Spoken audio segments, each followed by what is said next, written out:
The talk tonight is about really, I think, talking a little bit about the idea of education in the West in terms of Islam. And there's certainly a crisis that many of us are experiencing. I think it's actually a crisis that's taking place all over the world. We have a dearth of scholars, Muslim scholars, around the world. We're in great need of Muslim scholars. We have issues that are confronting this ummah that have actually really unprecedented conditions. And really, because most of the people in Islamic training now are usually 3rd, 4th, or 5th grade intellects, because of the position that Islam has been unfortunately given in the Muslim Ummah. And I think one of the tribulations that has been thrust upon this Ummah is a direct result of the low status that Islamic studies has in the eyes of the Ummah. And I'll say one thing, what I've noticed about a lot of Muslims in the West is that they tend to get interested in Islamic education because they're worried about their children going astray in the American society. And oftentimes they send their children to a Sunday school or they send them to the masjid expecting the imam or the masjid to kind of take care of it and make sure that they don't end up on drugs or with a boyfriend or with a girlfriend or something of that sort. But really they don't want them that committed to Islam. In fact, they say, we want you to be a Muslim, but really inside what they're saying, we don't want you to be too Muslim. And they get a little upset and edgy when they start seeing their children maybe even getting actively involved in Islam because they see that as a threat in many ways, or undermining the quote-unquote future that the parents already have mapped out for their children. And that is really sad. That's pathetic to me. Traditionally, if a young person wanted to study Islam in the Muslim Ummah, that was actually considered the highest vocation. In fact, medicine was actually one of the lower vocations, and the idea of being an engineer was just something unheard of to the, muhandis. I mean, Fir'aun was the great muhandis, and Haman, Ibn Sarha, Haman was the muhandis of the Ummah of the Egyptians. And certainly we haven't seen any engineers that can even come close to what the pharaohs produced. Really, I mean, all these airplanes and things, they're going to fall by the wayside soon enough. Those pyramids are still around, and people are still wondering how they got those rocks on each other. So, and I'll tell you just a little side thing about Haman. I once read in a book, a Christian diatribe against the Muslims, and making out that Haman, because there's a Haman mentioned in the Old Testament related to Nimrod, which is a Babylonian figure. And this Christian was saying that the Prophet Muhammad obviously heard this story on a caravan and got it mixed up, got the Haman of Egypt mixed up with the Haman of Babel. Right? And I remember reading this and thought about it and really didn't have an answer or reply. I just trusted that either the Bible got it backwards and the scribe got the Quranic Haman mixed up with the Nimrodic, or there were two Hamans, simple as that. I didn't really think of any other explanation. But recently, Maurice Bucaille published a book called the Pharaohs, the Quran and the Pharaohs. And he asked an Egyptologist from France, one of the top Egyptologists, if he'd ever heard the name Haman. And he said, actually, I know that name. I've read that name in a hieroglyphic. And he asked him if he could trace it and find it for him. And he was the chief architect of Ramses II, and was actually the builder of some of the temples and the pyramids of Ramses II. And that was completely unaccessible knowledge by this Egyptologist's own admittance. He said that the Prophet Muhammad in no way could have had that information in the 7th century because it was in hieroglyphic and not available to people until really the late 19th century. So that's just a little set aside. What I want to do before I go into really the situation, I want to look a little bit at really what the Quran is telling us about, because the idea of a Quranic worldview and how we obtain a Quranic worldview and how we inculcate a Quranic worldview into our children should concern us all as Muslims. I think the first thing to recognize that in the Quran, to me, there are three very strong themes in the Quran. The most dominant theme is naturally Allah subhanahu wa ta'ala. The Quran is literally letting us know who the Lord of the worlds is. And the book begins, Alhamdulillahi Rabbil Alameen, which according to Malik was the first ayah of the Quran. Alhamdulillahi Rabbil Alameen. It begins right from the start by letting us know that praise alone is due to Allah subhanahu wa ta'ala, and then tells us who Allah is by saying He's Rabbil Alameen, the Lord of all the worlds. And then again, Maliki Yawmiddin lets us know Ar-Rahman Ar-Rahim, gives us the attributes, the merciful, the compassionate, and then lets us know also that not only is He the Lord of all the worlds, He's also the possessor, Maliki Yawmiddin, and Maliki Yawmiddin, the king of the day of the debts falling due, or the day of judgment itself. And the Quran goes on in the most eloquent language that has ever graced the ears of human beings to literally describe to us in the language that Allah subhanahu wa ta'ala has chosen to describe Himself about who Allah subhanahu wa ta'ala is. And there are many, many ayahs, and really if you look up the word Allah in the Quran, in any fahras, you will just literally see pages, because so many ayahs mention this oft-repeated word in the Quran. And Allah subhanahu wa ta'ala, I think the summation that we can come to, or the conclusion that we could come to, is that the Quran is telling us that Allah subhanahu wa ta'ala لَيْسَ كَمِثْلِهِ شَيْءٍ وَهُوَ السَّمِيعُ الْبَصِيرُ. There is no thing like unto Allah subhanahu wa ta'ala, and Allah is the hearing and the seeing. And Allah subhanahu wa ta'ala tells us لَمْ يَكُنْ لَهُ كُفُوًا أَحَدٌ, that He has no peer. There is no one who is a peer to Allah subhanahu wa ta'ala. And so the idea of Tawheed being central to any Islamic education is a given. We can't even debate that issue. And literally inculcating in our youth and in our own lives the reality that Allah subhanahu wa ta'ala alone is worthy of worship. La ilaha illallah. And the ilaha here is a negation of any form of divinity, anything worthy of worship, illallah subhanahu wa ta'ala. And so the kalima itself, which is really what all of the prophets have brought to human beings, to take them out of the worship of created things to the worship of the creator of things, is the most important thing that our children and our own lives should be filled with. And really the meaning should impact us in a way that transcends lip service. In fact, Zurkashi says that none of the letters of the kalima itself are shafawi letters, or what they call labials. None of them come from the lips, because Allah does not want the kalima to be said simply with the lips. But they're all what are called ahruf jawfiyah, or the hollow letters, that they have to come from the center, from the innermost being of the human being himself and herself. And if they don't, then really this is what we call a munafiq, or a hypocrite, who is a creature that lives in a tunnel of contradiction.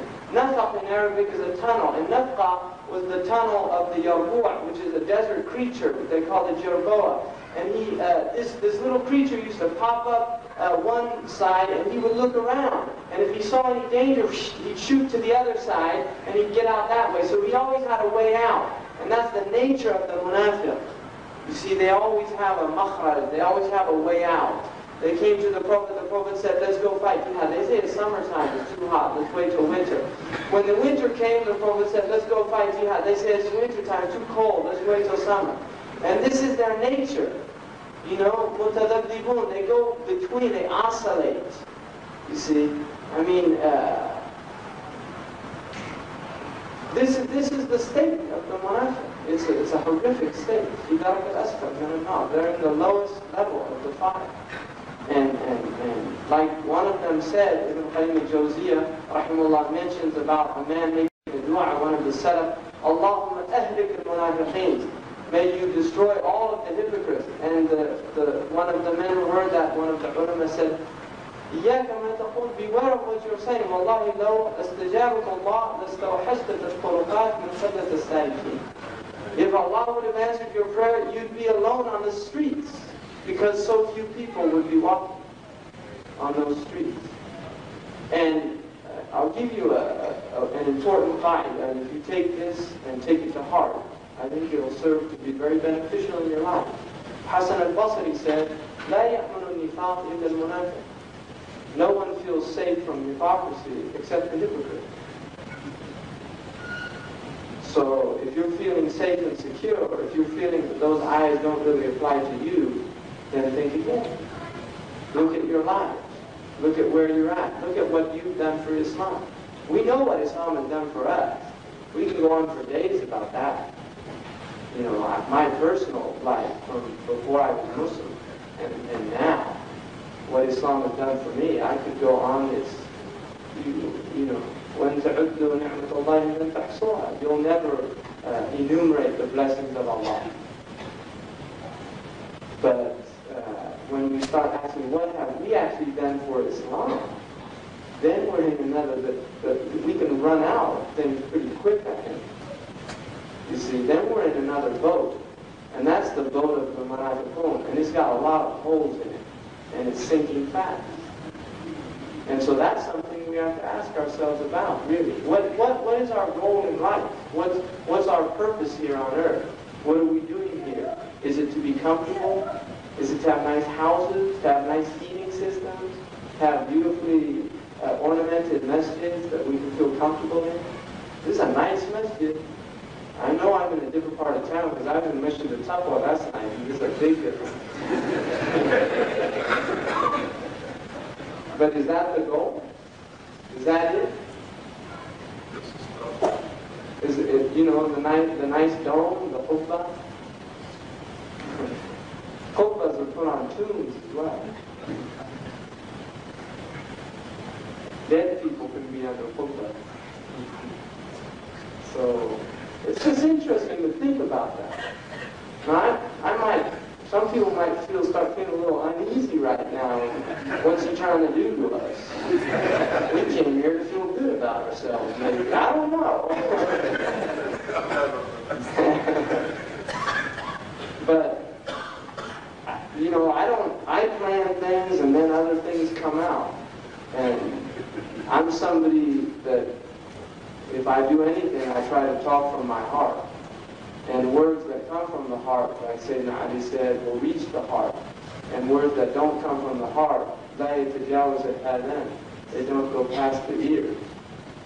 But there's another problem with that too, is that hearts that have so much ghafla over them, like heedlessness over them, even words that come from the heart sometimes don't penetrate those hearts. Because they get so encrusted. So that's something for all of us to ask, including myself. Don't think in any way I'm putting myself outside of anything I'm saying. That's foolish. That's a type of stupidity. If you look then, and you know, Tawheed is such an endless topic because it's the subject of the endless, infinite Creator. But if you go to the next theme in the Quran, it is the man himself, an insan. What is a human being? I mean, the Quran begins by defining human beings, categorizing them into three categories. That's all there is. And we will all fit into one of those three categories. And the Quran, right from the outset, first it tells you that this book doesn't have any doubts. And then it tells you who human beings are, what categories they fit into, and asks us to think about where we fit in there. And there's only three. There's a mu'min, there's a kafir, and there's a munafiq. And the mu'min gets 4 ayahs. 4 ayahs. Because the mu'min is not a complicated creature. The mu'min is someone whose inside and outside are the same. So they're not difficult to define. And then the kafirs, even easier, because they really have no depth at all. But then this tricky character comes in there. 13 ayahs to describe the munafiq. 13 ayahs that Allah uses to describe the munafiq. And really emphasizes the nature of the munafiq. So the insan is defined in the Quran beautifully. And then Allah tells us about the nature of the human being. The human being's created, خُلِقَ الْإِنسَانُ ضَعِيفًا, was created with weakness. The insan is created ajula, is created hurriedly. Halu'a is somebody that gets anxious. Manu'a, that withholds, doesn't like to give out. You see, it tells us all about the nature of the human being and gives us this so that we can understand who we are. So that we can literally come to know who we are. Because if you know who you are and you understand who you are, then you can know who you are not. And we are certainly not Allah subhanahu wa ta'ala. And so knowledge of the self is directly related to knowledge of Allah subhanahu wa ta'ala. And those who do not know themselves are incapable of knowing their Lord. They're incapable by the very nature of the self. Because human beings will fall into two categories. And the Quran enunciates this beautifully in that on the one hand, Allah tells us in many verses that the insan is created min ma'in maheen, from a vile fluid. Min sulalatin min teen, from a lineage of mud. From a lineage of mud that we are created from. Min turab. And sha'akum. Min al-ard, from the earth itself.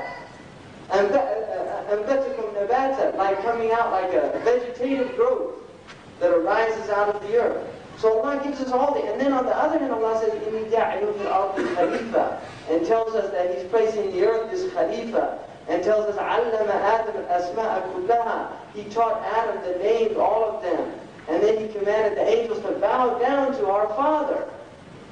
The angels were commanded to bow down to our Father, to go into sajda, which is not a sajda of ubudiyyah, but a sajda of tashrif.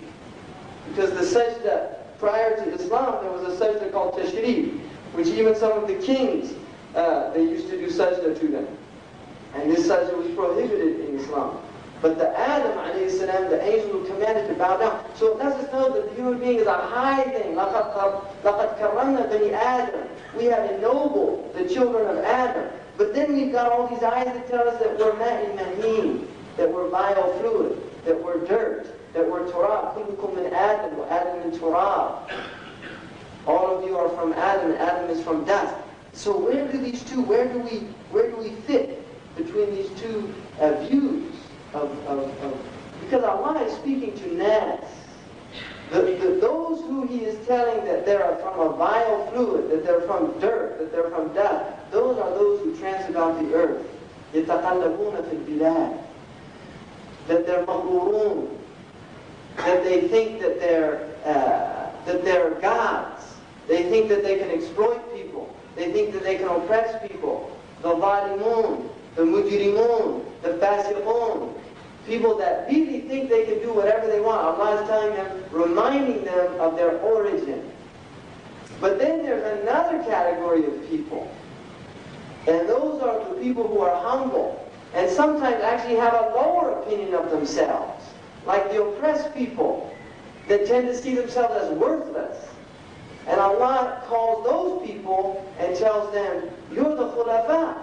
You're Bani Adam. We've ennobled you. You're something amazing. You're people of knowledge.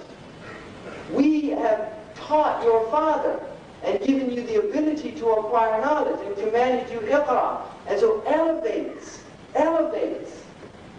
the mu'min to such a degree.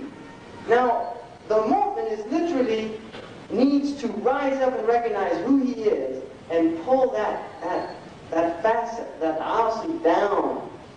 And they meet in this middle way that we call Islam. So Islam pulls the oppressed up and the oppressor down. It pull those up who think they're the khulafa, but they don't have the conditions of khalifa. And it reminds them of their origin, that they are simply vile fluid, that they're going back to the earth from which they came. But it takes those who are oppressing the earth and raises them up and ennobles them and dignifies them. It takes the arrogant Quraysh and makes them pray in the same line with the people that they used to enslave, like Bilal, al-Habashi, the Ajmis that they used to look down on, like Salman al-Farisi, the Romans that they had no respect for, like Suhaib al-Rumi. See, this is what Islam does. It takes those people and it takes these, and they meet in the middle and they become brothers. They become brothers. So the Quran literally teaches us who the insan is. And then the next element that is essential is to, once we know who the insan is, we have to know what haya is, what the nature of life itself is. And if we don't know what life is, then we become deluded. Allah says, لَا تَغُرَّنَّكُمُ الْحَيَاةُ الدُّنْيَا. Don't be deluded by the life of this world. وَلَا يَغُرَّنَّكُمْ بِاللَّهِ الْغَرُورِ. And don't let the deluder delude you. Don't be led astray by the deluder. So the Quran literally lets us know what life is. And it distinguishes two very clearly demarcated lives in the Quran. حَيَاةُ الدُّنْيَا وَحَيَاةُ الْآخِرَةِ. And إِنَّ دَارُ الْآخِرَةِ لَهِيَ الْحَيَوَانِ. The abode of the akhirah, the last abode, is the hayawan. That is the true life. لَوْ كَانُوا يَعْلَمُونَ. If they but knew. But Allah says, كَلَّا بَلْ تُحِبُّونَ الْعَاجِلَةِ. You love the life of this world. وَتَذَرُونَ الْآخِرَةِ. And you put off the life of the next world. So the dunya is called the ajila, and the human being is ajul. But the Quran teaches him to be a man or a woman of sabr, wasbir. All through the Quran, inna Allah ma'a sabirin. And sabr is the key to success in this life and in the next life. And this is why the emphasis of sabr itself is throughout the Quran. The ability for the Muslim to be patient, to be able to reason. If you lose your patience, you can't reason. The most patient of men after the Prophet of Allah is Abu Bakr radiallahu anhu, who didn't lose his reason when everybody lost their reason. Because the nature of shaja'a, or courage, is that there has to be a stilled center. The brave man can neither be impetuous nor cowardly, because those are extremes of which the mean is courage. Somebody that just runs into the ranks or runs to do something without thinking about that, he might appear to be brave to those who see him, but in reality he's impetuous. He's impetuous. And the one who is cowardly and cannot act has no bravery. But the brave one is the one between the two. It's the mean, the one who has the ability to be patient, to assess the situation, to keep his rational state, and then to act. And if you look at the key event after the death of the Prophet of Allah sallallahu alaihi wasallam, when all of the Muslims lost their state, including Umar ibn al-Khattab, it was Abu Bakr who came, assessed the situation, looked around, saw, he heard the Prophet ﷺ had died, but he hadn't seen it for himself. Before making any judgment, he went in and checked to see if the Prophet of Allah was dead. When he ascertained that he was dead, ﷺ, then he went out and acted. Now only a man of patience and courage could do that. And that's why he, after the Prophet of Allah ﷺ, is the greatest of the Muslims. Abu Bakr as-Siddiq, and many other reasons. His iman, that the Prophet ﷺ said, if the iman of my ummah was in one mizan, one scale, and the iman of Abu Bakr in another, the iman of Abu Bakr would outweigh it. So the nature of haya, Allah tells us that the akhirah is the true life, and not to be deluded by this life, and then reminds us that not only is it temporal, but death is closer to you, like the Prophet ﷺ said, than the strap of your sandal. And he said, أَكْثِرُ مِنْ ذِكْرِكُمْ هَذَا اللَّذَّاتِ. Do much remembrance of the destroyer of pleasures, the destroyer of delights. Do much dhikr of death itself. And one of the meditative practices of the Salaf was to reflect on the ahwal al-qiyamah, which are the states of the qiyamah, to literally place themselves in their graves. This is a practice that's written in many books of Raqaiq. To place themselves in their grave, to reflect on munkar and nakir and the su'al, the question in the grave, then to reflect on the actual ba'ath, that we are raised up, that we must stand before Allah subhanahu wa ta'ala and be taken to account for our actions. That is Yawm al-Ard, when all of your actions, like Abdurrahman al-Awza'i, the great Imam from Lebanon, Sham area, buried in Beirut, had a madhab, brilliant scholar. He said that on the day of judgment, your lives will be played before you. Ta'aradu alaykum, played before you, shown to you, moment by moment.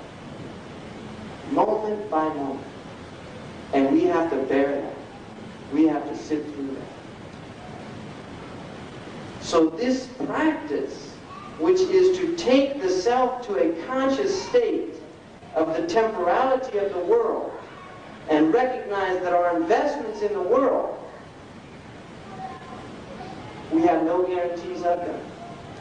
We don't know about tomorrow.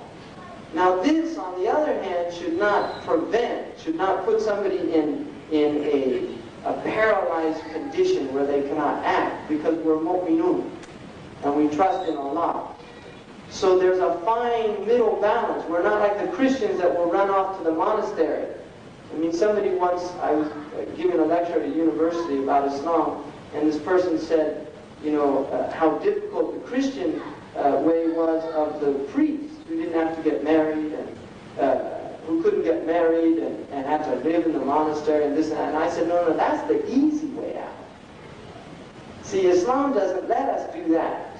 The imam has to get married, he has to have the whole blessing. We could say catastrophe, but we say the whole blessing of the responsibilities of the dunya. The whole blessing of the wife, the children, and they are a blessing, but they're also difficult. They're burdens, they're responsibilities, they're amana. And amana is heavy. Amana is heavy, because the wife is an amana in the hands of the husband. And he's responsible for how he treats her. كُلُّكُمْ رَاعٍ. All of you are shepherds. وَكُلُّكُمْ مَسْئُولٌ عَنْ رَعِيَتِهِ. And you will all be asked about the flock that Allah placed in your charge. So we will be asked about our wives. Did we educate them? Did we treat them with ma'roof? Did we live with them in a good way? Did we respect them and elevate them? Or did we burden them? Were we unjust to them? The Prophet said, لَا يَفْرَقُ مُؤْمِنٌ مُؤْمِنًا. A mu'min should never despise a mu'mina. إِن كَرِهَ خُلُقًا رَضِيَ بِخُلُقًا آخَرٍ. If he dislikes one characteristic of her, he should find something that he likes, that blinds him. وَالْحُبُّ يُعْمِي. Love blinds. And so you really shouldn't look at the faults of your wife. You see? And just a quick, that I'm on this topic for the men. Umar ibn al-Khattab, I love this story. Umar ibn al-Khattab, a Bedouin once came to complain about his wife to the Amir al-Mu'mineen Umar. And he knocked on the door, and then he heard inside Umar's wife screaming at Umar. And he said, SubhanAllah, I thought I had a musibah. Umar's got an even harder time than me. And he started leaving. And Umar opened the door, and he said, where are you going? And he said, oh, nothing, I didn't want anything. He said, no, you wanted something, what did you want? He said, no, nothing, I made a mistake. He said, Unshiduka billah, I'm asking by Allah. He said, Ya Amir al-Mu'mineen, كنت أعاني من زوجتي. I was having a difficult time with my wife. وأتيتك لأشتكي. And I came to complain to you. But when I saw what you're having to face, I just realized that I shouldn't even complain. And Omar laughed. Now this is Omar who people think was probably beating his wife or something, right? Omar laughed and he said, Hiya zawji, this is my wife. Turabbi awladi, she brings up my children. وَتَطْبُخُ طَعَامي, and she prepares my food. وَتُنَظِّفُ بَيْتِي, and she cleans my house. وَتَغْسِلُ ثِيَابِي, and washes my clothes. أَلَا أَصْبِرُ عَلَيْهَا? Shouldn't I be patient with this woman? You see? I mean, this is the honor of Islam, really. And even doing those things in fiqh, as your imam can tell you, are not wajibat of the faith. The woman doesn't have to do those as wajibat. That's ikram from her.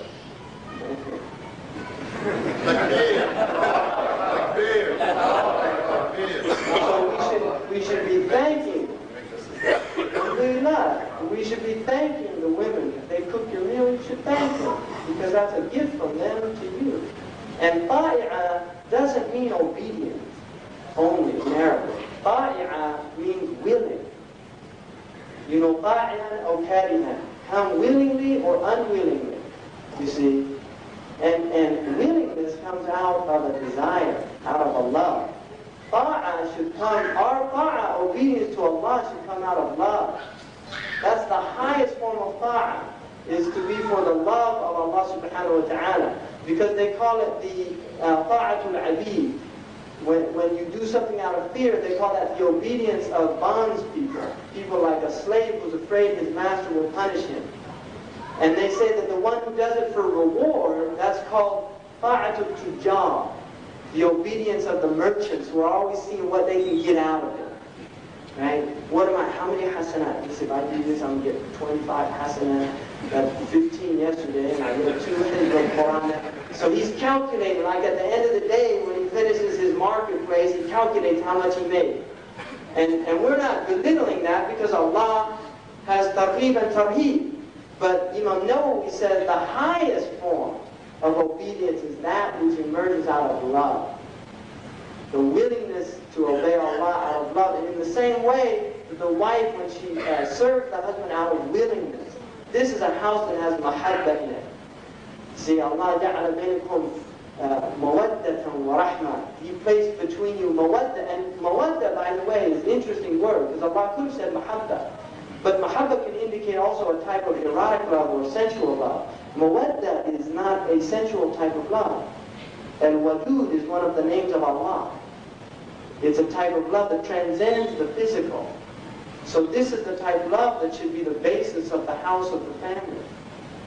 So knowing what life itself is, and recognizing that the hayat al-dunya is temporary, it's fania by its nature, and it dissipates and it goes. And we will be in our graves. And that's an important thing to reflect on. And then once we put these things into place and understand them, that like Allah when He says, اعلموا أنما الحياة الدنيا لعب ولهو وزينة وتفاخر بينكم وتكاثر في الأموال والأولاد كمثل غيث أعجب الكفار نباته ثم تهيج فتراه مصفرا ثم يهيج فتراه مصفرا. Allah says that the likeness of this world, no, have this knowledge. That's a command from Allah. Know that the likeness of this world, the world by its very nature is a play and a pastime. Lahu is like entertainment. There's an interesting book that I would recommend everybody reading. It's called Amusing Ourselves to Death, which is about life in America. Because that's what the Americans do now. They literally amuse themselves to death. You see, they just look for one. I mean, even their elections become entertainment. You see, their political discourse becomes entertainment, sound bites. Who can be the clever one? Who's the best looking? Who has the best presentation? This is all just wahm. It's all illusion, and yet this is what their lives have become. Trivialized. Fir'aun, by his nature, trivializes the people, belittles them, treats them with istighfar, and then they obey him. They obey him by the nature of it. Like the Arabs, they used to say, you know, keep your dog hungry and it'll follow you. Something and fatten up your dog and it'll eat you. So this is what they do, you see, in America. They keep these people, they're hungry all the time, and they give them tidbits of their music and their films and their entertainment and the latest fashion. And they think they're getting food, but they're just temporary snacks of junk food with no calories, no values. And so the spirit continues to diminish until there's nothing left.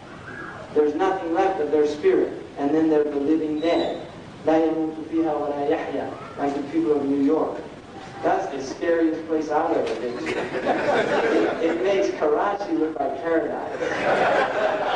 I'm serious. I was just looking, we were driving through there, and I said, if I didn't have a better description of hell in the Quran, I think I was in it. Some hadith too, we got the cold. So, move out, Hadu, make hijrah, do something, get out of there, come to California. I told them last night, how can you live here? Flushing. I said they ought to flush it down the toilet. You know, really, this is unbelievable. Subhanallah. And then those towers, you know. Subhanallah. And then don't anybody get any ideas about blowing them up either, because that's not what I'm saying to do. Just desert them. Just leave them.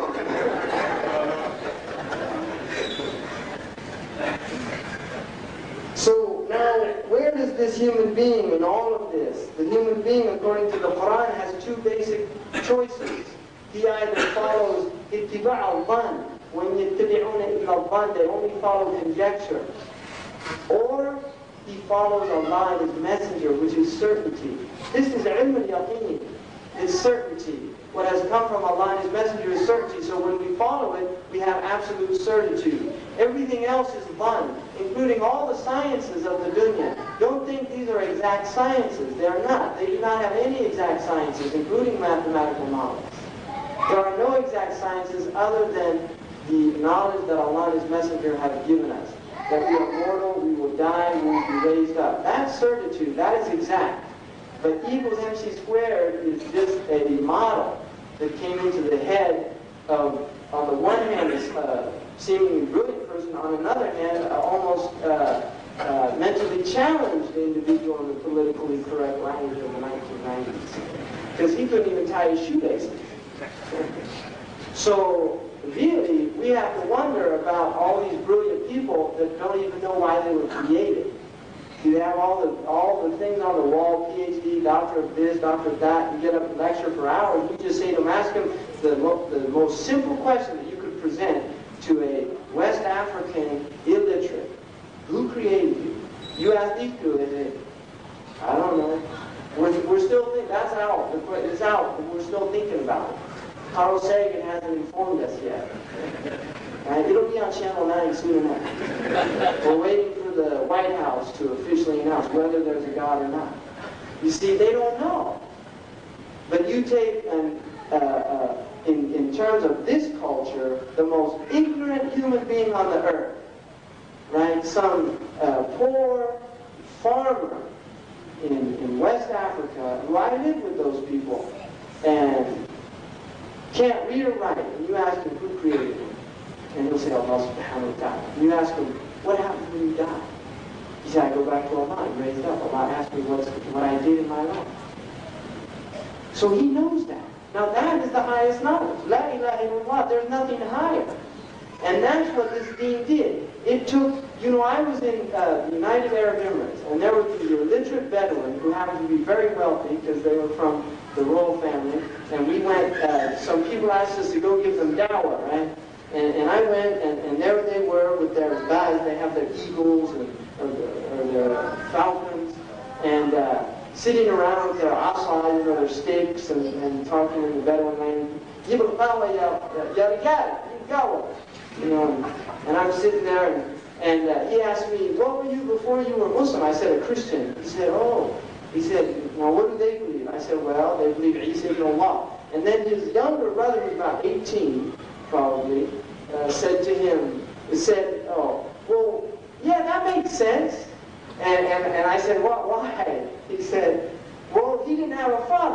that mean? Allah must have been his father. This is a Bedouin, right? Now his brother, who heard him say this, took his stick and hit him. And he said, "Lam yalid wa lam yulad." And I just said, subhanAllah, look at this Quran. It takes an ignorant human being and gives him a deep philosophical understanding. There he is, he doesn't even know the word philosophy. And he has a deeper understanding than all of these Christians running about in America in their fancy cars and their houses and their telephone that they can take wherever they want to go without any cord. Their cordless telephones and their answering machines. Hello, you've reached 942-316. Please leave a message. And they can do all that. They're clever and everything. But you ask them, does Allah have a son? Yes, he has a son. And there's that Bedouin saying, "Let me live, let him do that." And that might have been the only thing he knew from the Quran. But that'll take him to Jannah. And lack of knowing that will take other people to another place. So this is, I mean, the bounty of this deen is really unbelievable. So when we look now, you have ittiba' al-dhann and ahwa. The Quran talks about those who follow their ahwa, their own passions, their own whims, their own desires. And then it has the idea of ittiba' al-shaytan, also following shaytan, being led astray by the shayateen, who are not just these invisible creatures that whisper in the grass. In fact, the worst shaytans are the shayateen and ins, the human ones. And they don't get locked up in Ramadan. Right? It's the marada of the shayateen and jinn. But the shayateen and ins, they're still all over in New York, walking around and doing what they're doing. I'm picking on New York tonight. But you're in Jersey, right? Oh, well, he's there trying to clean the place up. That's jihad. But somebody who's got a grocery store there and not doing any dawah, I just recommend he go back to where he came from. It's better he be a street sweeper in Karachi than living in New York and having to see all that human suffering every day and not even offering them a solution. You know, not even offering them a solution. Somebody that knows La ilaha illallah, and he every day of his life, he sees these human beings walking around in the depths of despair. They're in the depths of despair, really. Don't think otherwise. And all you have to do is read their own statistics and read their own sociological studies of their major cities. Really, they're in despair. And we're supposed to be these people that take people out of that despair. That tell them, no, you have to put your head on the ground and you're not going to feel better until you do, no matter how many Tylenols you take. You see, really, you're not going to feel better until you put the head on the ground. That's what we have to tell these people. Call them to La ilaha illallah. So the following the truth, the haqq, is what Allah tells us to do. Now, just in terms of where we're at in the United States, in terms of schools, unfortunately, I would say my own experience in many of the Muslim schools is that they are oftentimes literally replications of the public school system with what are this kind of appendage that they call Islamic studies, and oftentimes done after lunch. Like they'll have computer studies. I saw one school they had computer studies first thing in the morning when people are bright and fresh. And even the idea of teaching children computers at an early age is highly questionable as a pedagogical practice. But then they had Arabic and Quran after lunch when they're all tired, they want to go home.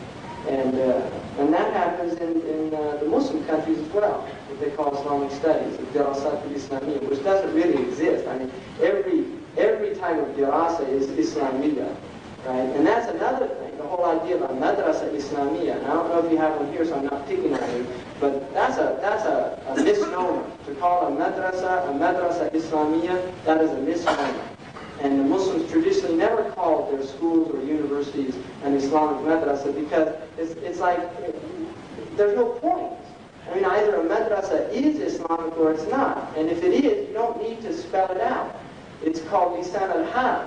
And oftentimes when you make a claim, especially if it's not a true claim, in fact, Ahmed Zarruf, and I'll give you a qa'idah that he once gave, this is a principle. He said anyone that makes a claim higher than his own claim, Allah will expose him for what he is.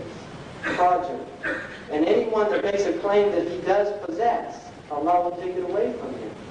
And anyone that makes a claim lower than his own claim, Allah will raise him up to a higher station.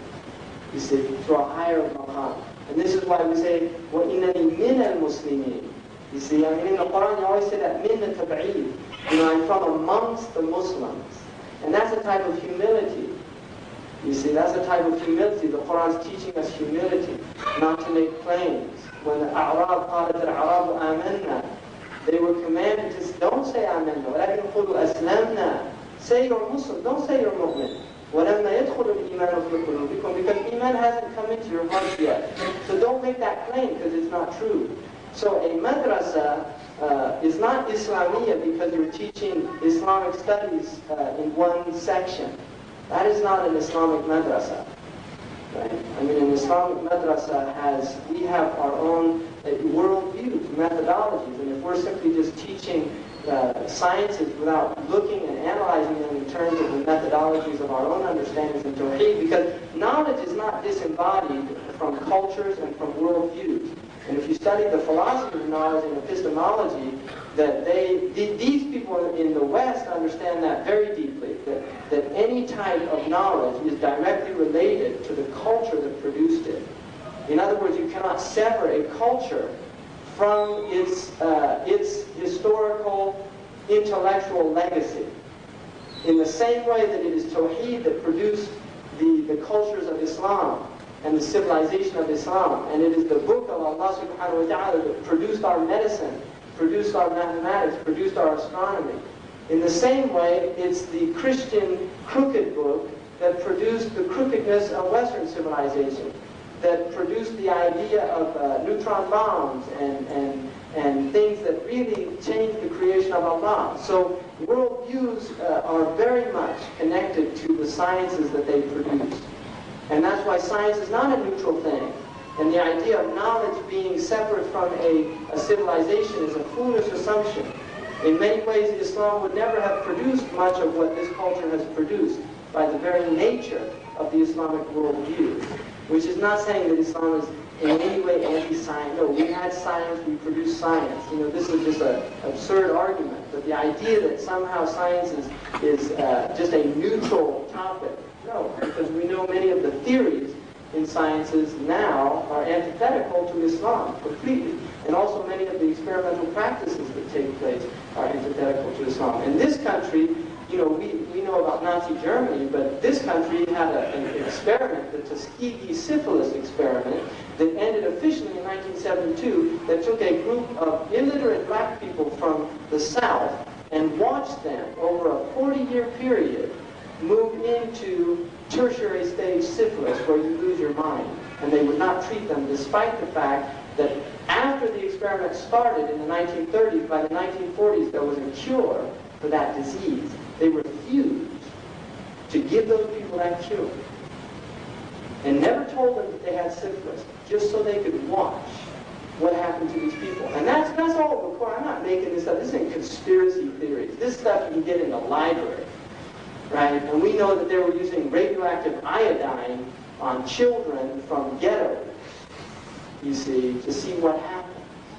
Because they wanted to see the effects of iodine on these people. And they used their own soldiers in Nevada just to test radioactive effects by making them rush into areas that had just been immediately bombed with their nuclear bombs to see how much radioactivity would be absorbed by those troops. Many of them who died of cancers and who were infertile and could not produce children as a result. So this is the type of disembodied rational science that this wonderful culture produces. So we should be very wary of simply taking all of these things lock, stock, and barrel. Our schools should be really guarded in terms of what we're disseminating, what we're teaching our children, the deen of efficiency, you see, because their God is efficiency, and our God is a merciful God, and oftentimes efficiency and mercy are mutually exclusive. The efficient solution is not always the humane solution. You see, when they talk about economic success, they talk about gross national product, irrespective of the thousands of people losing their jobs as long as the prophets are out. You see, this is not our worldview. Because Islam, if everybody's liberties and rights aren't secured, then nobody's are. And that's our tradition. So I think we have a lot of work to do. And I think, and I'm not in any way questioning anybody here, or, you know, I'm sure you're the good people. If you're in the masjid, you're the good people. Really. You know. I mean, I'm in no way, alhamdulillah, it's a blessing. People here, we're inshallah the people of Ahlul Masajid. You know, those are the people, that's one of the 7 people that Allah will give His shade on the Yawm al-Qiyamah, a heart connected to the masjid. And I know people struggle hard just to come to the masjid. People are tired, people work, people do these things. So, alhamdulillah, you know, in no way am I trying to offend anybody or anything. I'm just putting out things for all of us to reflect on and think about. And just in terms of Islamic schools in this country, I think that when we start establishing schools that are going to produce scholars, then we can call them Islamic schools. When we produce schools that our children become hafiz of Quran, learn the language of Quran, the Arabic language, that when they graduate, they have an understanding of their deen, and not simply just what the Arabs call ru'us al-aqlam, like the tips of the pens, you know, the 5 pillars. No, that's the Bedouin who's allowed just to know the 5 pillars. We're Hadari people. We're people of the city. City people have a higher taklif than the Bedouin people. So we want to produce really people, indigenous people in this country that can take the deen to the next generation, because we're all going to be dead soon enough. Really, we're all going to be dead. And this life goes fast. And those of you who've got some gray beards in your hair know the truth of that statement. Really. And the younger people, it takes a little while for it to hit home. But it does. And it hits home soon enough. And once you start recognizing that life is dissipating, that life is literally leaving us, then we just have to prepare for the akhirah. And part of the preparation is ensuring that the deen is transmitted to the next generation, that there's some continuity there. Because we can build masajid, but if they're not youth that are going to replace all of us and carry the deen on, then we failed completely. We have failed completely. And the last thing that I will say about children, and I personally believe this, children in the Islamic tradition are born pure. They are born completely open to good and evil. But their natural state is a state of goodness. And if that is nurtured, they will grow up good. If it's neglected, they will grow up habituated to foul things. Qadi Abu Bakr says in his book on raising children, it's mentioned in the Madkhal, know that your children are amana, وَجَوْهَرَةٌ نَفِيسَةٌ أَوْدَعَهَا اللَّهُ سُبْحَانَهُ وَتَعَالَى عِنْدَكُمْ. They're a beautiful, precious jewel that Allah has given as an amana in your hands. فَإِنْ عَوَّدْتُهُمْ خَيْرًا تَعَوَّدَهُمْ. If you habituate them to good, they become habituated to it, and they grow up doing good. And if you habituate them to evil, they become habituated to it and grow up doing that. You have the reward of their good, and you have the wisdom of their evil. You see, so the parents, we are responsible for our children. And وَمَنْ وَجَدَ خَيْرًا فَلْيَحْمَدِ اللَّهِ. Whoever finds good, let him thank Allah. وَمَنْ وَجَدَ غَيْرَ ذَلِكَ فَلَا يَلُومَنَّ إِلَّا نَفْسَهُ. And if he finds other than that, let him only blame himself. Let him only blame himself. So with that, I'll just stop there. Jazakumullah khairan. Assalamu alaikum wa rahmatullahi wa barakatuh. A question came in here, and then I'll open the floor for the brothers or the sister to ask a question, inshallah ta'ala. The question is saying, it's about he himself, he's as a person. When did you become a Muslim? I know a lot of people knows that, but he has to answer that, inshallah ta'ala. Just because for the brothers and sisters who doesn't know, inshallah.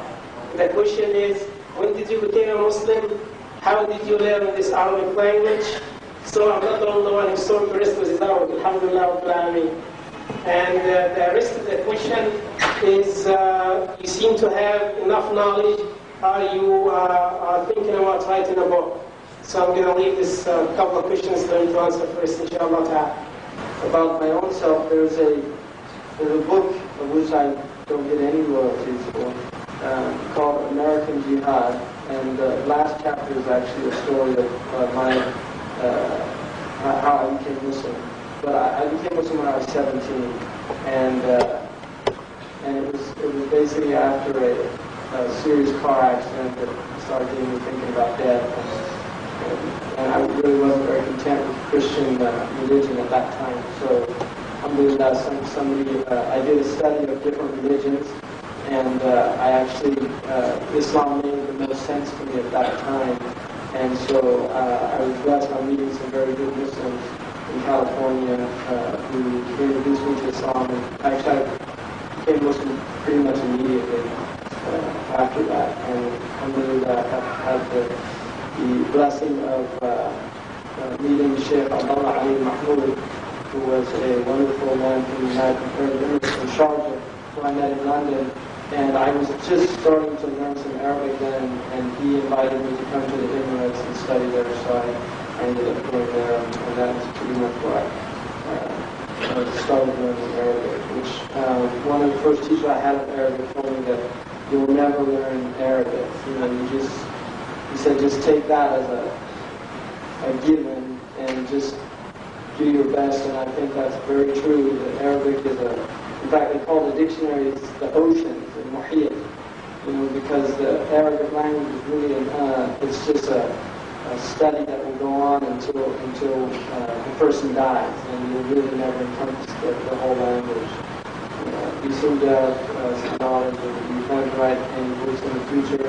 I'm actually, alhamdulillah, I just finished something which I translated all of the sayings of Isa from the Arabic traditions that are in the various books like the Muslim of Imam Ahmad and the books of the different collections of hadiths, some that were in Muwatta Imam Malik, and then some of the traditions that were more oral traditions that are mentioned in the Ihya that don't really have an isnad, but that still have some wisdom in them. And so I actually finished that, and inshallah that's going to be published soon. And I've been working on some other question, by the way you put the question, but I'll probably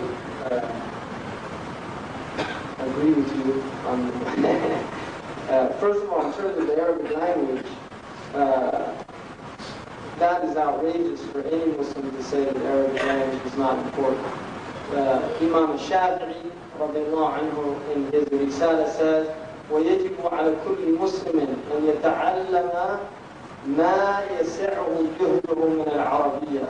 It is an obligation on every Muslim to learn what he is capable of learning from the Arabic language.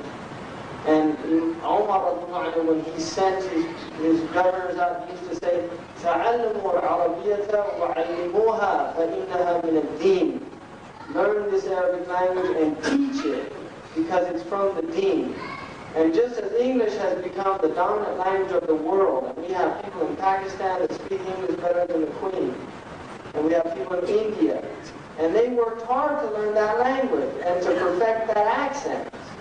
Not all of them have, some people have a hard time with the English accent. In fact, when I was in West Africa, when I used to speak English, the little kids used to come around and they go, whoa, whoa, whoa, whoa, because they thought it was a funny, it didn't have, like Arabic's it has a lot of strong sounds and you have to articulate them, whereas English you can kind of tell anything and not really say anything.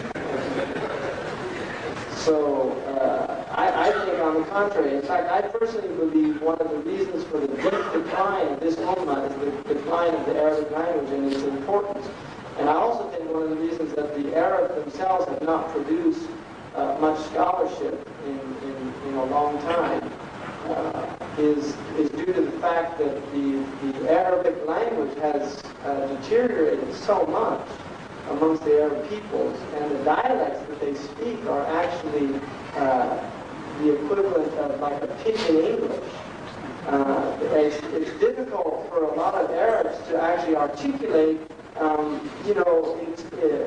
have discourse at a kind of intellectual level. Many Arabs find it. I mean, I'm not making this up, am I? Yeah, they have a hard time. And I've met a lot of educated Arabs that have to use English all the time when the topics get a little difficult, because a lot of their higher education was in English and not in Arabic.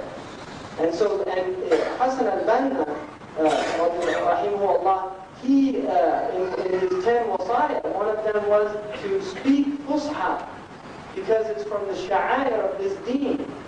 And so he recognized the importance of that, of learning, because language is power. Language is power. And that's why the Quraysh had power over the rest of the Arabs, because they were the most eloquent of the Arabs. And to this day, you watch the politicians that are the ones that go a long way. They're the ones that are the most articulate, the most clever, the quickest to respond. Language is power. It always has been, and it always will be. And those who are empowered by language, and one of the disempowering aspects of this culture is it keeps the minorities in this culture, it deprives them of an educated language. They don't want them to have language, because once you have language, you can begin to articulate your suffering, your exploitation, these type of things. But if you don't have the vocabulary, if you don't even know what the word exploitation means, you see, you can only experience it as an experience, but you can't identify it. You can say, whatever it is, I know I've got it. But once you learn exploitation, and that's one of the amazing things about Malcolm X, and Shabazz. This is a man, he memorized the dictionary in prison. And all of a sudden he was empowered by words.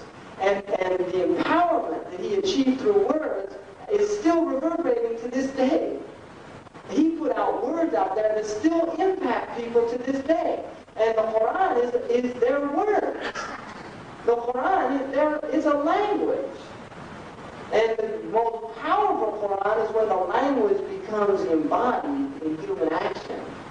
And that's the messenger of Allah. And that's why he literally, people couldn't even, they saw him, and the poor one Bedouin just started shaking. He went into a state of awe. And the Prophet said, Hawwan alayk, just be, he said, I'm the son of a woman who used to eat jerky.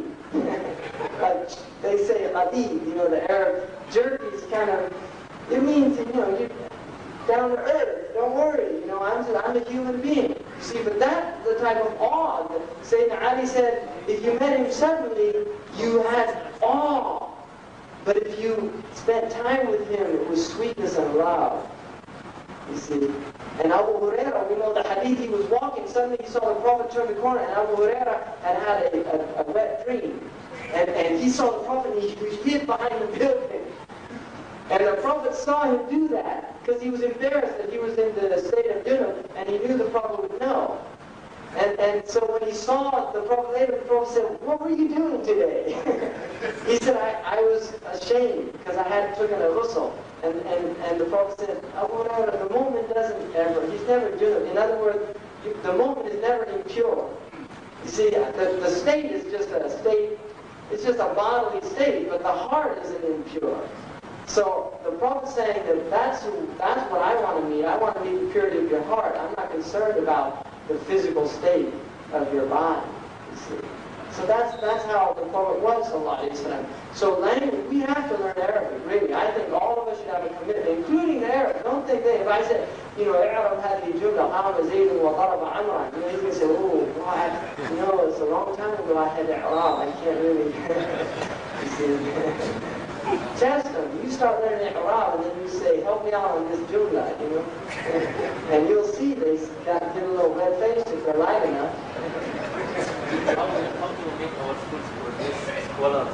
Well, I think, one of the things about memory is something, that many of our scholars were gifted with. And memory is not a condition in ijtihad, interestingly enough. In other words, to be a mujtahid by sharia, memory is not one of the conditions. In other words, to be what's called a hafid or a hakim, which is to memorize, to encompass the sunnah through memory, like Abu Dawud and these people, and they were phenomenal, had phenomenal memories, which is often attributed to the purity of heart and also the openings that Allah gave them, because memory is a fath from Allah was for some people, not for everybody, but we know there's shayateen, memorize lots of things. You can meet bad people that have great memories, but generally the memory is, but that is not knowledge. Memory is not knowledge.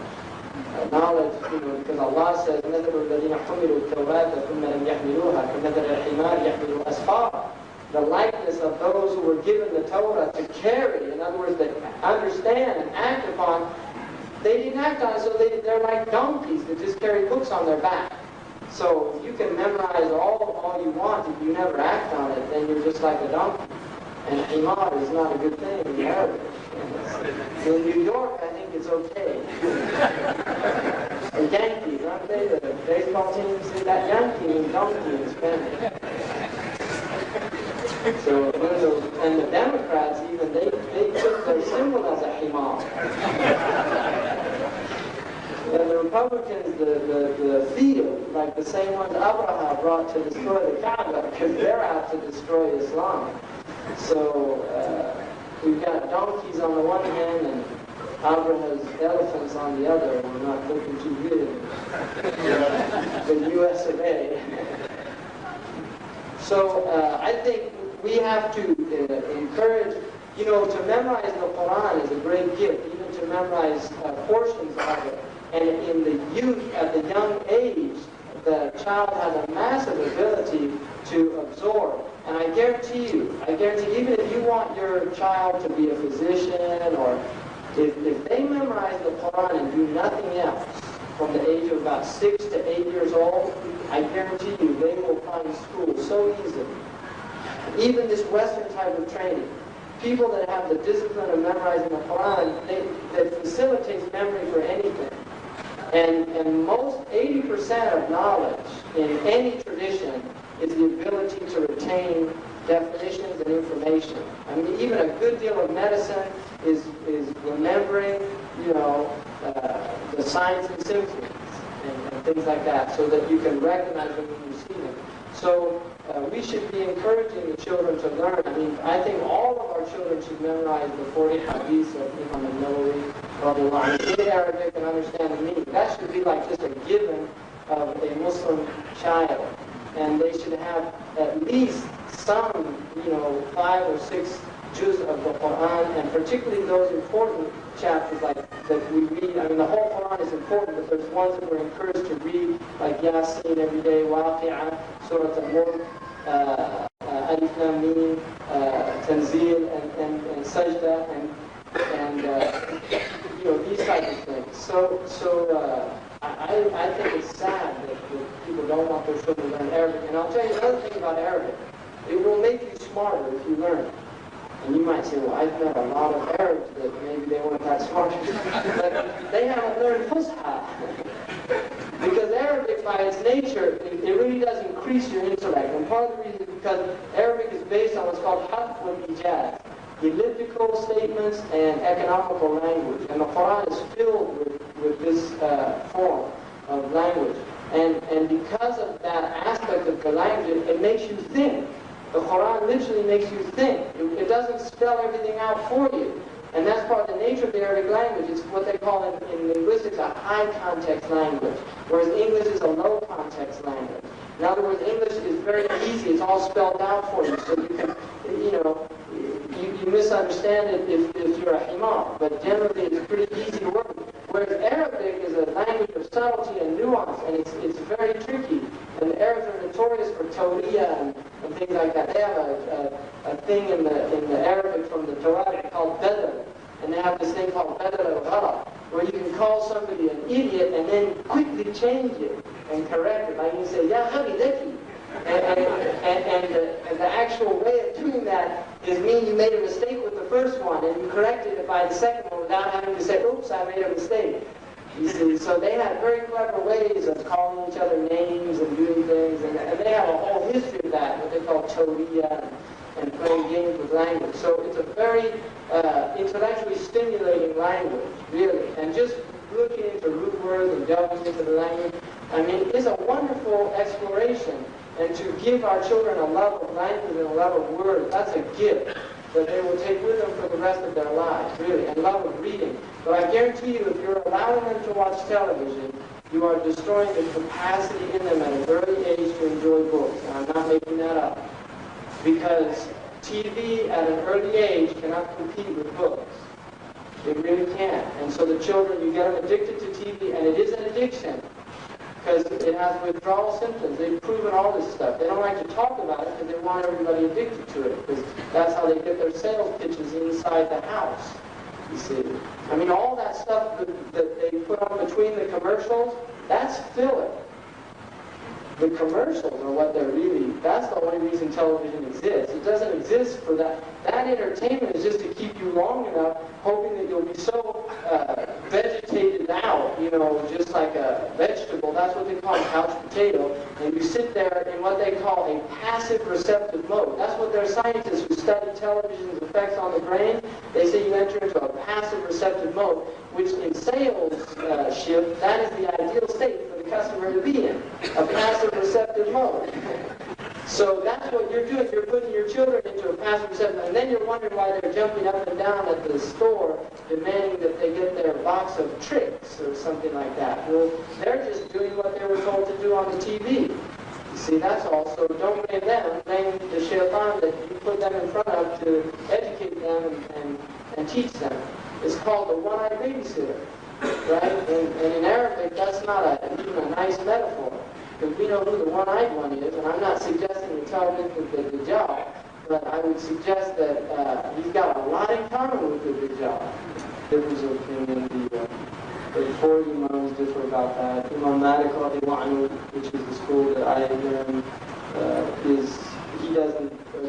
he thinks that khutbah is invalid in anything other than Arabic. That's the Malik and the Hanbali position. And he actually said if there's nobody that can give a khutbah in Arabic, that they should pray dhuhr. But that's not the opinion of Imam Shafi'i or Abu Hanifa. In the Maraqi al-Falah, it says, وَالْخُطْبَةُ وَلَوْ بِالْفَارِسِيَّةِ, even if it was in Persian. And also in the Shafi'i madhab, as long as 5 conditions are fulfilled, which have to do with the tawsiyah, with saying, making praise of Allah, asking forgiveness for the mu'mineen, encouraging the taqwa, and praying on the Prophet ﷺ. As long as those are fulfilled in Arabic, then the khutbah can be in another language. So I think that has to do with the ijtihad of the community in terms of, if the majority of the people are Arab and can understand Arabic, and that, I think, ultimately is left up to the imam and the jama'ah. But one of the important things about the khutbah is that it's meant to be a wa'al, an admonition, to be understood by the people. And there's 2 ways that you go about that. If you do put it into Arabic, one of the ways that they do in many Muslim countries, I lived in Algeria and studied there, and a lot of the Algerians cannot understand classical Arabic, so they don't understand the khutbah anyway. And so what many of the imams would do is they would give a talk in Darija before the khutbah for the awam, the simple people that weren't educated in classical Arabic, and then they would give the khutbah in classical Arabic. And in Pakistan, also many of the masajid, despite the fact most people that are Hanafi, they give the khutbah in Arabic, but then have a talk in Urdu or whatever the local language, Pushtu or the Punjabi language in the masjid. So there are different ways around that, and I think that's based on what the community and what the imam of the community sees as the best thing for the community. It's interesting that for centuries, the church itself, it was in Latin, and people couldn't understand the Mass in churches. So even the Christians did have that tradition, but they threw it out. So it's not alien even to the Christian tradition, the idea of having a sacerdotal or a sacred language, even though Latin is not really, certainly not the language of the Bible. Just, in terms of learning language, there's several ways of going about it. One of the common ways in the schools is to teach through the medium of English and through the medium of English grammar. And there's some benefit in that, but also there's some problems with it because they're very different languages. And I've found personally that the Orientalists often actually would, you end up learning English grammar better than you do Arabic grammar in many of those books. And the other one of the tragic things that's happening in the Arab world due to what they call modern standard Arabic is that most of the hack writers who write for the newspapers in the Muslim countries, Arab countries, they take these Reuters and Associated Press and UPI, and they do direct translations. They don't even think about how Arabs would say it. They just translate it from the English, and kind of it becomes like English with Arabic words. So a lot of the syntax has become, English syntax, but the language is Arabic. And that's a tragedy. And also many idioms that are alien to Arabic. For instance, the idea of la'iba dawran, they played a role. That's not an Arab idiom, because the idea of lu'ab has nothing to do with serious matters. Lu'ab is about playing and jesting. And the idea of America playing an important role. And they are playing, because that's their deen, lu'ab wa lahu. That's not our deen. And so that was alien concept, because it comes out of the people that have a tradition of theater.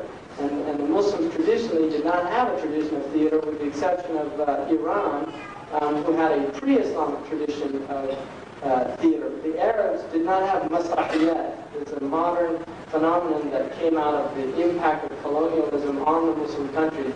And now, unfortunately, there's Muslim Arabs writing masrahiyat and khayalat and all these. They produce like Naguib Mahfouz. It's like they give him the Nobel Prize because he's just become a Westerner in his whole outlook and mentality, a fiction writer. Our great scholars never wrote fiction, they wrote haqq, they wrote truth. And Alf Layla wa Layla, which they translated love, that was a book that was shunned and looked down upon. It had no merit in the Islamic tradition at all.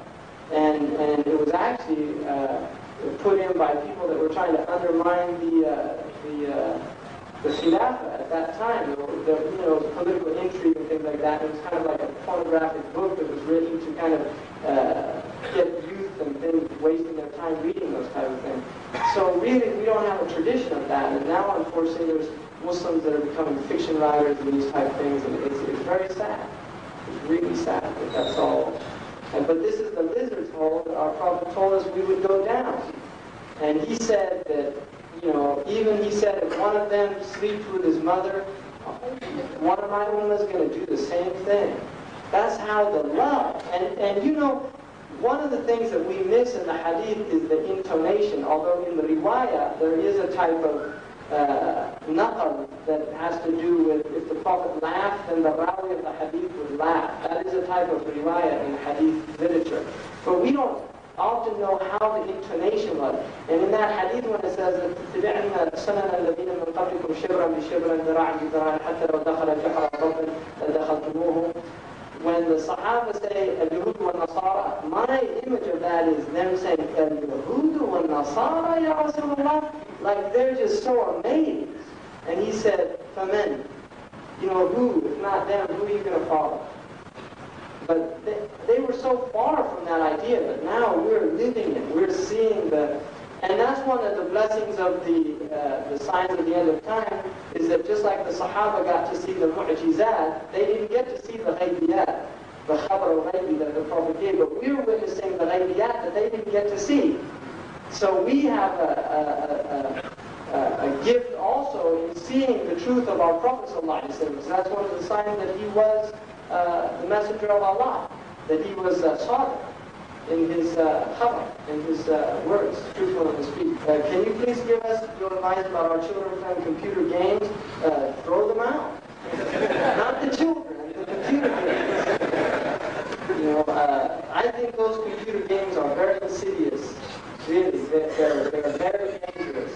And I'll tell you something. Recognize that this is a very recent technology. It has not been studied. Its long-term effects have not been studied. We know that watching television, because it has been studied up close, has very serious effects on the brain. And I'm not going to be surprised if in 20 or 30 years from now there's going to be a lot of people with brain tumors and things like this. Really, I won't be surprised if that happens at all. But we have to recognize this is a very new technology, and we really don't know what impact is happening on developing brains. Because in neurology, you know, during the first 11 years, there is massive development going on in the brains of our children. There's all of the neural connections, the networks are literally being set up. And there's myelination going on of the sheaths in which the neurotransmitters are being transmitted with. So we have to be really wary about a lot of this stuff. And my recommendation is that computers, obviously in many areas, they're becoming, you know, like a necessity. But I really think in terms of our youth, particularly before the ages of, you know, maybe 9 or 10, or I would really be wary about putting them on a computer. I personally do not. I have a computer that I use for typesetting, and people have given me software for. I don't let my children near the computer. I really don't. And they don't watch television, and that's what I'm doing in my house. And really, they don't miss it. If you give them things to do, they don't miss it. Really. It's just, to me, it's a cop-out on parents' behalf. It's just an easy way of dealing with your children. It's an easy way of putting them in front. Because unfortunately, we don't have infrastructure here. We don't have extended families. The grandma's not around to give the mother a break. And so oftentimes it's easy to put the child in front of the television set, and then you get, you know, an hour or 2 or 3 or 4 of free time. But there's a big cost for that, and you're really going to regret it down the road. So my advice to all of you is invest in your children now. You know, invest in their education, and not for doing it, you know, just for the sake of Allah subhanahu wa ta'ala. And if you do that for the sake of Allah, Allah will rectify يُصْلِحْ لَكُمْ أَعْمَالَكُمْ وَيَغْفِرْ لَكُمْ ذُنُوبَكُمْ inshallah. He will rectify our state, and He will forgive us our wrong actions. أقول قولي هذا وأستغفر الله لي ولكم. السلام عليكم.